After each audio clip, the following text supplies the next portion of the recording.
2024 के बजट में apps 95 pension भोगियों को कुछ भी आवंटित नहीं किया गया है।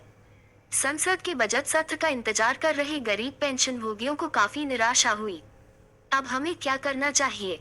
ईपीएस 95 के मुद्दे को उजागर करने के लिए विपक्षी दलों के साथ अधिक संपर्क करना बेहतर है, बजाय उस सरकार के जिसे ईपीएस 95 की दुर्दशा के बारे में कोई चिंता नहीं है। पेंशन भोगियों को इस संबंध में विपक्षी दलों के प्रमुख नेताओं के करीबी लोगों से बातचीत करने की जरूरत है। भारतीय अर्थव्यवस्था को उन सभी लोगों को रोजगार देने के लिए अगले 5 वर्षों में 25 मिलियन से अधिक नौकरियों की आवश्यकता है जो इस देश में वर्तमान में बेरोजगार हैं।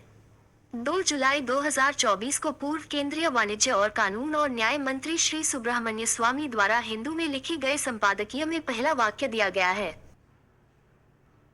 इसमें कोई संदेह नहीं कि बेरोजगारी एक गंभीर समस्या है जिसके लिए 2.5 करोड़ नौकरियों के सृजन की आवश्यकता है। एक बेरोजगार व्यक्ति यदि शादीशुदा है तो उसे कम से कम 5 सदस्यों वाली नौकरी मिल जाए तो वह अपने माता पिता और अपने परिवार की देखभाल कर सकता है। इसका मतलब है कि 12.5 करोड़ नागरिकों को रोजगार मिलने से फायदा हुआ है। बहुत से लोग नहीं जानते कि भारत गांधी वृद्ध पेंशन योजना के तहत ग्रामीण विकास मंत्रालय भारत सरकार 60 से 79 वर्ष की आयु वालों को 200 प्रति माह और 500 प्रति माह पेंशन प्रदान कर रही है, जिनकी उम्र 80 वर्ष और उससे अधिक है। कांग्रेस ने अपने घोषणा पत्र में 200 से 1000 और 500 से 1000 करने का वादा किया था, लेकिन भाजपा के घोषणा पत्र में बेरोजगारों के लिए रोजगार सृजन के बारे में कुछ भी नहीं है और न ही इंदिरा गांधी वृद्धावस्था पेंशन योजना के तहत पेंशन में वृद्धि के संबंध में कोई शब्द है।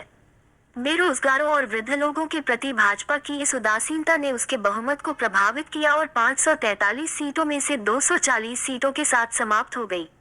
ईपीएस 95 के दायरे में आने वाले कर्मचारियों की संख्या 6.3 करोड़ है और पेंशन भोगियों की संख्या 75 लाख है और कुल मिलाकर 7 वर्ष से अधिक का समय आता है।